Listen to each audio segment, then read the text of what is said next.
ఈ మధ్య మీరు చూస్తా ఉన్నారు కొంచెం కాక్రోచెస్ అనే ఇది కూడా అని నాకు సుమతి శతకం గుర్తొచ్చింది.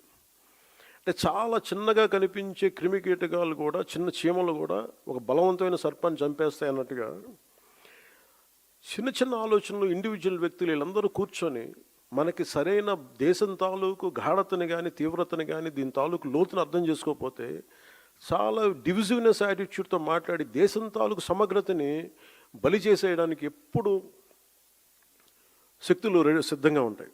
అలాంటి ఆలోచన ప్రవాహంలో మనం చిక్కుకోకూడదు అన్న భావన తెలియజెప్పడానికి ఈ ఢిల్లీని వేదికగా పెట్టాం. అయితే చాలా కోట్ల మంది చిన్న చిన్న ఆలోచనల వ్యక్తులు కూడా కలిస్తే అది మంచి కావచ్చు, చెడు కావచ్చు, చాలా బలమైన ప్రభావాన్ని సృష్టించగలరు. అందుకని ఈ విభజనవాదాన్ని సృష్టిస్తున్నారు. లేదంటే ఇలాంటి పరిస్థితుల్లో మనం దాంట్లో భాగస్వామ్యం కాకూడదు. దాంట్లో మనం ఎంత ఎదురెడ్డి పోరాడాలని చెప్పడానికి దీని తాలూకు ముఖ్యాంశం. సో మిమ్మల్ని అందరినీ ఇక్కడికి ఆహ్వానించడంలో నా ముఖ్య ఉద్దేశం ఒకటి, ఒక బాధ్యత గల రాజకీయ పార్టీగా ఈ ఆశయాన్ని మరింత స్వాతంత్ర్య స్ఫూర్తిని ముందుకు తీసుకెళ్ళటం, మన ఫౌండేషన్ ఫాదర్స్ని గౌరవించడం ఈరోజు ఈ సమావేశం యొక్క ముఖ్య ఉద్దేశం. సో దీంట్లో సర్టన్ పాయింట్స్ అనుకున్నాం. అంటే నేషన్ ఫస్ట్, అంటే కాన్సెప్ట్స్ వైజ్ మనం మాట్లాడుకోవాల్సిన స్ట్రెంథనింగ్ నేషనల్ యూనిటీ, అంటే నేషన్ ఫస్ట్ కింద strengthening national unity, security, internal security and democratic values ఒకటి.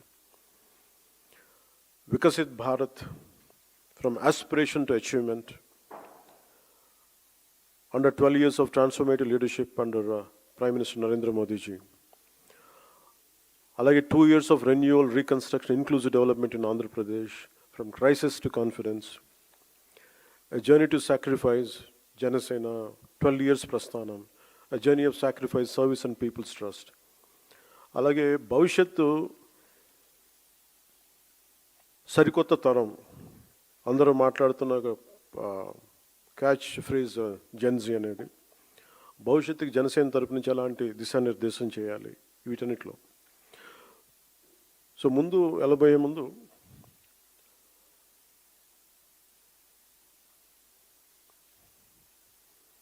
ఢిల్లీకి ఎవరు వచ్చినా సరే గుర్తొచ్చింది మనందరికీ power and protest. Power centre ఇది. సదరు పార్టీల ఎంపీలు కావచ్చు, నాయకులు కావచ్చు, అడ్మినిస్ట్రేటివ్ పవర్ సెంటర్స్ కావచ్చు. It's a seat of position of power, seat of power. దీనికి సంబంధించి వస్తారు. ముఖ్యంగా మన ఎంపీలకు కానీ జనసేన నాయకులకి అందరికీ కూడా, don't make Delhi, capital Delhi, as a networking place. ప్రతి దక్షిణ భారతదేశం నుంచి వచ్చిన, అందరం చెప్పలేను కానీ చాలా వరకు నేను విన్నది, నాట్ ఆల్, స్పెసిఫిక్గా చెప్తున్నాను, మన పార్టీ నుంచి ఉన్న ఎంపీలు ఎవరు కూడా మీరు దేశ ప్రాధాన్యతని ముందుకు తీసుకెళ్ళాలి. You are not just representing Andhra Pradesh, you are representing entire Bharat. You have a responsibility. ఎందుకంటే ఒకసారి one single MP can make a huge difference. అలాంటిది మన రాజ్యసభకి వెళ్ళే ఎంపీ కావచ్చు, లేదంటే ఆల్రెడీ ఉన్న మన లోక్సభ ఎంపీలు కావచ్చు, you have a greater role to play in nation building. సమస్య ఎక్కడ ఉంటుందంటే మనుషులను పంపించగానే, అంటే మీ మీద ఎంత బాధ్యత ఉంది ఎంపీలు కానీ చెప్పడానికి. ఇప్పుడు దాకా నేను 2 సంవత్సరాలు ఎప్పుడు మాట్లాడాల. నేను ఒక 2 సంవత్సరాల తర్వాత అడ్మినిస్ట్రేషన్ అన్ని యాంగిల్స్ని అర్థం చేసుకున్న తర్వాత I felt it is the need. ఒక పుష్కర కాలం పట్టింది.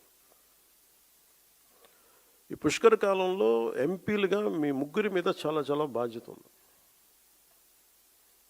మీరు కశ్మీర్ నుంచి కన్యాకుమారి దాకా ఉన్న సమస్యలు మీరు ప్రస్తావించాలి, మీరు అవసరమైతే. అందుకని కూర్చోబెట్టి, ఇది మనం స్టేట్లో కూర్చోబెట్టి మన పార్లమెంటరీ నియోజకవర్గాలకి, మన రాష్ట్ర ప్రయోజనాలకైతే అంబేద్కర్ గారి నేతృత్వంలో వచ్చిన రాజ్యాంగం దానికైతే పెట్టలేదు. కేవలం మీ రాష్ట్ర ప్రయోజనాలకు, మీ పార్లమెంట్ ప్రయోజనాలకు కాదు, మీరు దేశ ప్రయోజనాల కోసం మన ఎంపీస్, మీరు ముగ్గురే కావచ్చు, కానీ మీ ముగ్గురు కూడా జనసేన తాలూకు గళాన్ని చాలా చాలా బలంగా వినిపించాలి. You have to have an independent voice. అంటే ఈరోజు ఇంతమంది ఉన్నాం ఇక్కడ అంటే దీని వెనక చాలామంది ఒక యూత్